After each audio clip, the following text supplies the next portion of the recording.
Según Inclima, en el Perú ya se encuentra ante un declarado fenómeno de la niña, ¿no? Con un 80% de acierto en base a una información científica, ¿no? Y esta información proviene justamente de la NOAA, ¿no? Que es la Administración Nacional Oceánica y Atmosférica. Elizabeth, te agradezco la amabilidad de compartir esta invitación esta mañana de Enlace Regional y RCR, Red de Comunicación Regional. ¿Cómo está? Días. Gracias a usted, más bien. A ver, expliquemos un poco, le voy a pedir un poco de pedagogía, ¿no? ¿Qué cosa es el fenómeno de la niña y cómo se diferencia de este fenómeno devastador que vivimos hace exactamente un año, como era el fenómeno del niño costero, por favor? Exacto. En realidad lo que sería interesante entender en inicio es la diferencia entre el niño y la niña. Explícanos, por favor. Digamos, en términos generales, la semejanza por definición es que el niño y la niña son fenómenos de escala global, ¿Ya? Producto de la interacción del océano y la atmósfera. La diferencia entre ambos es que cuando ocurre el niño, existe un calentamiento de las aguas, de las temperaturas de superficie de mar. Y cuando es la niña, existe un enfriamiento. Esa es la diferencia. Entonces, cuando hablamos en términos atmosféricos, si hay un calentamiento o un enfriamiento, los impactos a escala Cuando hay un local calentamiento, como es el caso de lo que ocurrió con el niño costero, ¿cuáles son las reacciones climatológicas? Okay, entonces, cuando existe un calentamiento, significa pues mayor evaporación de las temperaturas se elevan. De las superficies hídricas, claro, que tengamos a nivel de superficie. Esto evapora, forma nubes convectivas y entonces existe una grande precipitación continua justo al lado de la zona ecuatorial, que es en la costa norte. Precipitaciones y temperaturas altas, o sea, temperaturas calor altas. O sea, estamos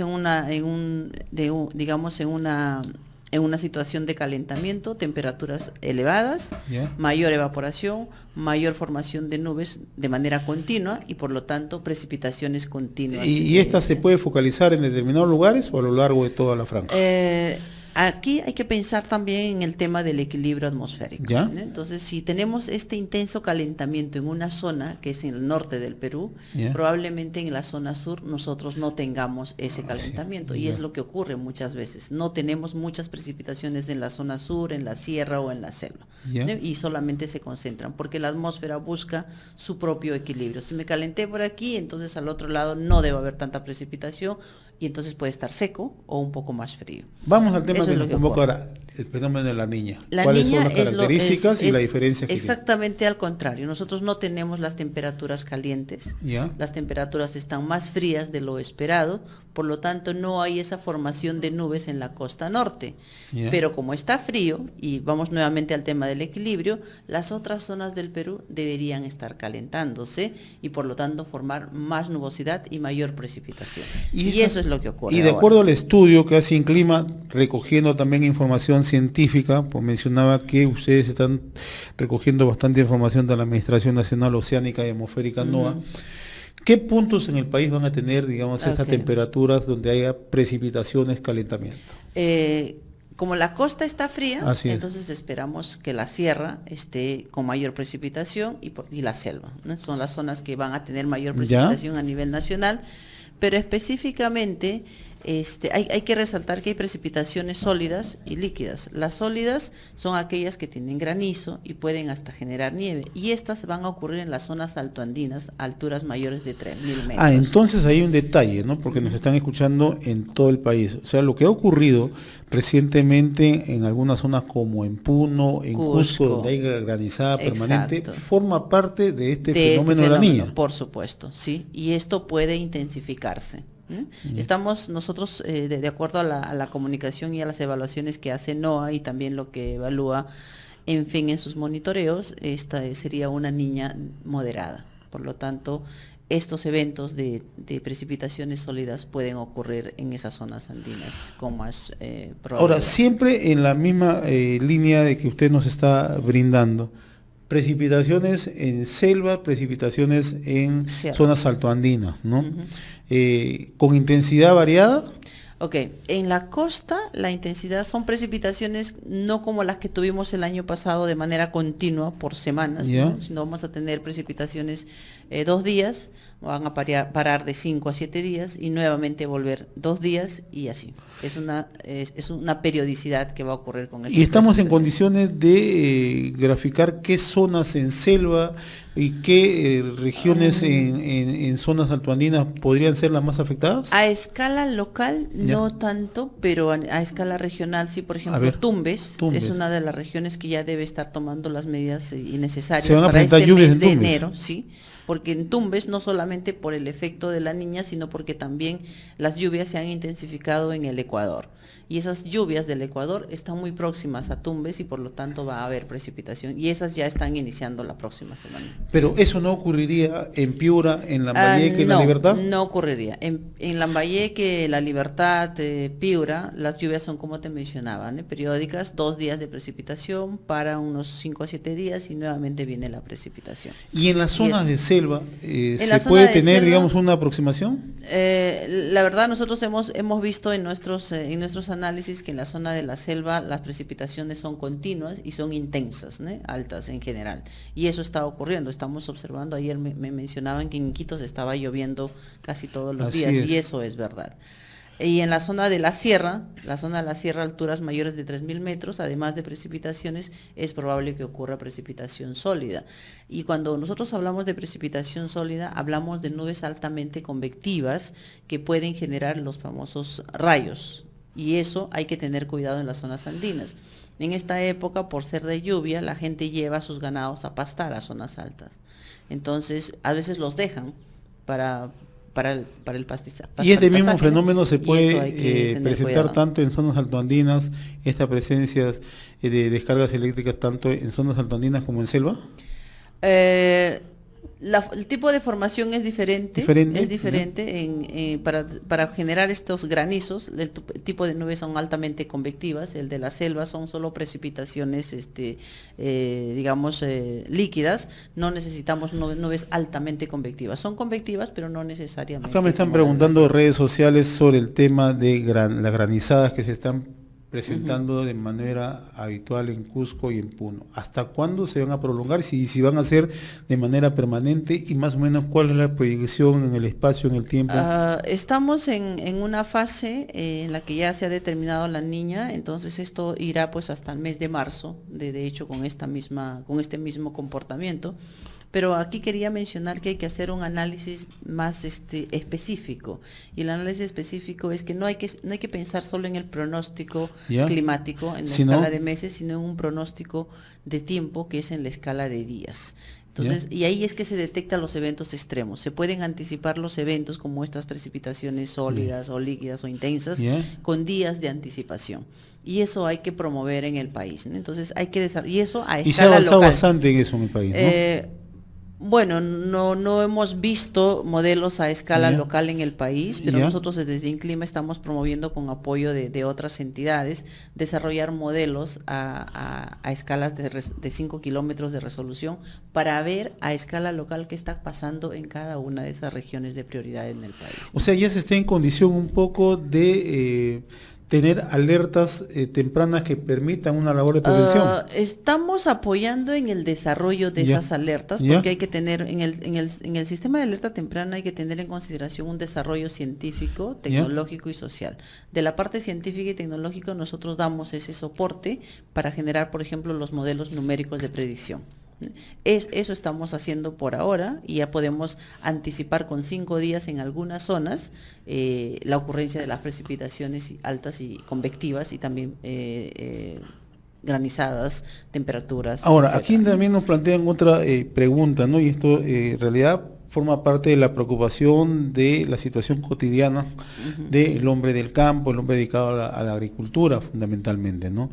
Cuando usted nos manifiesta que van a haber precipitaciones por escala de días, tanto básicamente en zonas altoandinas, ¿esto de una otra manera puede activar las quebradas? O sea, ¿hay peligro o es en menor intensidad? Le decimos esto un poco para mantener informada a la población, ciertamente, ¿no?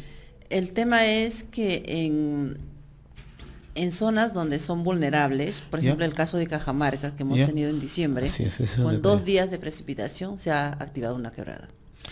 O sea, allí sí ocurren estas situaciones, ¿no? Hay que tener cuidado. Entonces hay zonas que tienen un comportamiento medio de precipitación y como ahora se están intensificando, podrían activar las quebradas. Y en el norte, en los casos particulares de Piura, Lambayeque... Bueno, la gente yo sé que está un poco asustada y preocupada porque inclusive ayer nos comentaban que habían vientos intensos, como también se han sentido acá en Lima, ¿no? ¿Ya? Entonces, los vientos son precisamente porque como estamos en La Niña, el mar está frío, nosotros tenemos nubosidad baja en nuestra costa y por eso está nublado, como hoy que amaneció nublado. Entonces, en el transcurso del día esto se va calentando, esa nubosidad desaparece, el cielo se despeja completamente al final del día.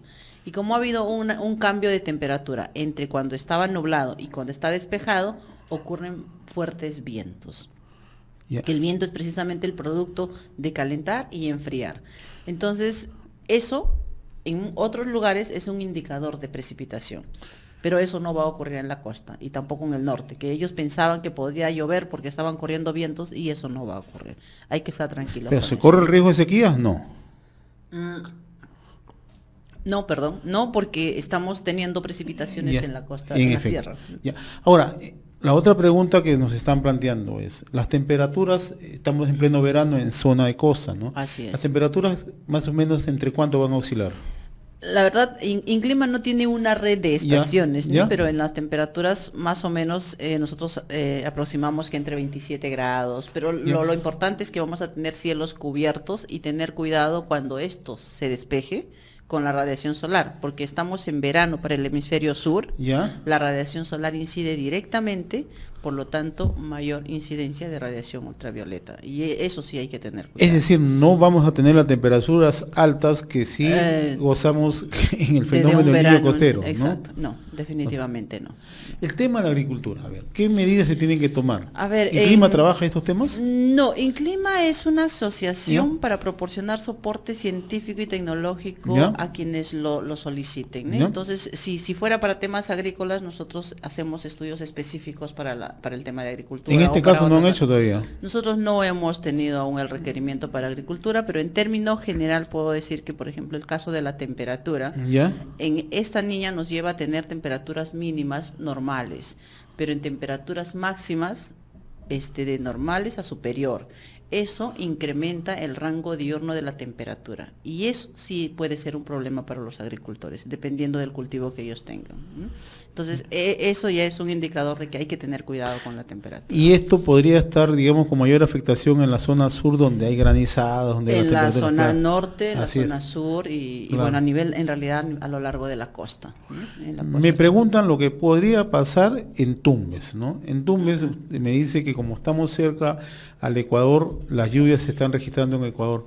Y esto también va a tener esa periodicidad por días. En Tumbes es más abrupto, es más abrupto, pero vamos a tener agua, o sea, en Tumbes va a haber agua, no va a haber, las reservas van a estar llenas de agua, no vamos a tener problemas. Pero sí hay que tener cuidado con lo que te decía, los pronósticos a escala de días, en la que de repente uno de estos días de precipitación pueden ser extremos, y eso sí puede causar un problema. Porque lo que causa un problema es cuando un evento extremo supera lo normal. Y eso puede ocurrir cualquier día, y eso hay que monitorar, eso hay que estar previendo siempre, y para eso se usan los modelos numéricos. Hay que de repente, tener un modelo numérico exclusivamente para Tumbes donde nos alerte que con 5 o 7 días o hasta 15 días que viene una precipitación que puede causar una inundación, por ejemplo. En eso hay que invertir. Lo que nosotros sabemos hasta el momento es que esas lluvias se inician en Tumbes, lo que no sabemos es cuál de ellas será una extrema o no habrá extremas que podrían causar un incidente allá. Eso hay que tener cuidado. Ahora, ¿cuáles son las medidas de prevención que ustedes como entidad más o menos proyectan hacia la sociedad? Bueno, nosotros de forma general lo que mencionamos es que en términos de clima y de eventos extremos, que de verdad son recurrentes en nuestro país, es implementar los sistemas de alerta temprana. Y estos sistemas de alerta temprana, como mencionaba, tienen que tener un soporte científico, una tecnología de punta y sobre todo la participación de la sociedad en el diseño de estos sistemas de alerta temprana que atiendan su necesidad, porque la necesidad de la población es diversa en cada localidad. A algunos les interesa saber cuándo inicia el periodo de lluvias, a algunos les interesa saber cuánto va a caer la temperatura, a otros les interesa saber cuánta lluvia vamos a tener. Entonces, el sistema de alerta temprana se diseña de acuerdo a la necesidad del poblador y la única herramienta es el sistema de alerta temprana, que te tiene que dar información anticipada con una probabilidad de acierto comprobada, por eso que tiene una parte científica, de acuerdo a la necesidad de la población. Si es un agricultor, de repente lo quiere saber 6 meses antes. Si es un tomador de decisión o para fines de planificación, 2 meses antes. Si es un evento extremo que puede causar una inundación, de repente 5 días antes. Entonces, eso es lo que nosotros recomendamos, que se implementen sistemas de alerta temprana con estos 3 componentes, donde la parte social es uno de los componentes importantes que determina el objetivo, el fin, el riesgo y la necesidad a ser atendida. Bien, ¿y cuáles son las enseñanzas que nos dejó el fenómeno del niño costero? Antes que me responda esta pregunta, quiero mencionar que estamos en estudios centrales de RCR con Elizabeth Silvestre, que es investigadora científica en clima, investigación en clima para la acción. Estamos conversando acerca del fenómeno de la niña en el Perú. Le preguntaba, ¿qué enseñanzas o qué reflexiones, o por lo menos qué perspectiva nos ha dejado el fenómeno del niño costero en términos de poder manejar este tipo de eventos? Bueno, lo que mencionaba, yo creo que está en relación con los sistemas de alerta temprana. ¿Ya? Nosotros hemos escuchado de los análisis del niño costero, ¿Ya? que no hemos podido prevenir el evento, que ha llegado abruptamente, ¿no? Y cuando hacemos un análisis, nosotros anticipamos la ocurrencia de precipitaciones en el mes de noviembre, que en enero iniciarían las precipitaciones. No, además en el norte Entonces, se presentaban ya las sequías, ¿no? O sea, En el se había 2016, declarado a fines del 2016, ¿no? Exacto, en diciembre ¿Ah? se habían declarado esta situación de sequía en el Claro. norte. Nosotros estuvimos en diciembre y les dijimos que no, que las lluvias comenzarían Ya. ya en febrero. En enero fuimos a visitar y nuevamente alertamos la ocurrencia Ya. de ese evento. En marzo, en febrero igual. Lo que nos lleva a pensar todo esto es que los eventos extremos tienen que ser observados con más cuidado, con más inversión en conocimiento, en ciencia y tecnología para ser pronosticados, porque sí se pueden pronosticar. A nivel internacional, los eventos extremos pueden ser pronosticados hasta con 15 días de anticipación, con 85% de acierto. Y eso es lo que debemos implementar. Ese evento ha venido abruptamente, pero abruptamente porque no lo hemos monitoreado, porque no lo hemos observado con esa cierta anticipación. Pero se pudo haber monitoreado. Por supuesto, los eventos, o sea, no son todos pronosticables, pero sí deberíamos invertir en establecer esas medidas de prevención pronosticando eventos extremos, para que no lleguemos a un punto en que no lo vimos, no lo pudimos pronosticar, ¿no? Entonces, realmente la meteorología es una ciencia que busca atender esa necesidad. No es el caso de la niña, que sí se está viendo. En el caso de la verdad, las entidades del Estado deberían estar, ¿Ya? supongo que están viendo eso. Nosotros nos abocamos a atender, como decía, Claro. necesidades que son solicitadas de acuerdo al requerimiento de los usuarios, ¿no? Pero al final también hacemos un análisis global respecto al país y queremos aportar con eso como una medida de prevención. Háblenos un poco de todas las actividades que realiza INCLIMA, porque eso es interesante Bueno, conocerlo. INCLIMA, como le mencionaba, es una asociación sin fines de lucro, ¿Ya? para proporcionar soporte científico y tecnológico a la toma de decisiones. Y Ya. para nosotros tomadores de decisión son desde el poblador a pie hasta una autoridad institucional o política, etcétera, ¿no? Entonces, lo que queremos hacer es que, de verdad, sabemos que existe un conocimiento científico ya existente que se genera a nivel nacional e Ya. internacional, pero que no lo estamos usando adecuadamente para atender las necesidades del país. Entonces, nosotros usamos ese conocimiento, generamos el que no existe y lo damos al tomador de decisión, sea quien sea el usuario, ¿no? Y en este caso vemos el caso de la niña, es un evento que impacta a nivel nacional y resaltar que la niña como el niño son fenómenos de escala global cuyos impactos se ven a escala local. Y el Perú es uno de los países más vulnerables a los cambios climáticos.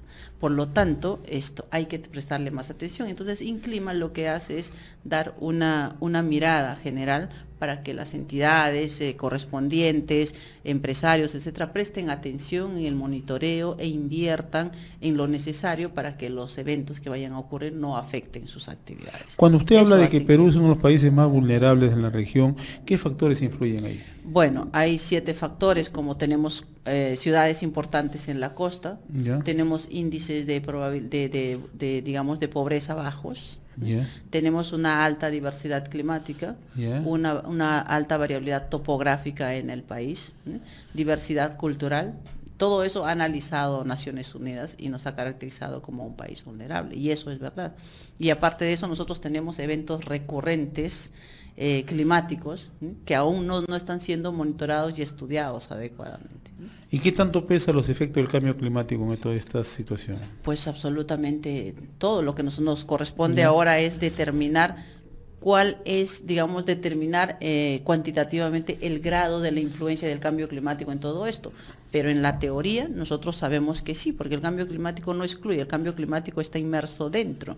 Y si partimos del cambio climático, el IPCC, que es el panel intergubernamental de cambio climático, ya nos dijo, en la zona del Perú, el ciclo hidrológico se va a ver alterado. Nos toca al Perú decir, ok, ¿dónde se altera? ¿Cuánto se altera? ¿En qué zonas? ¿Para qué? ¿Cómo?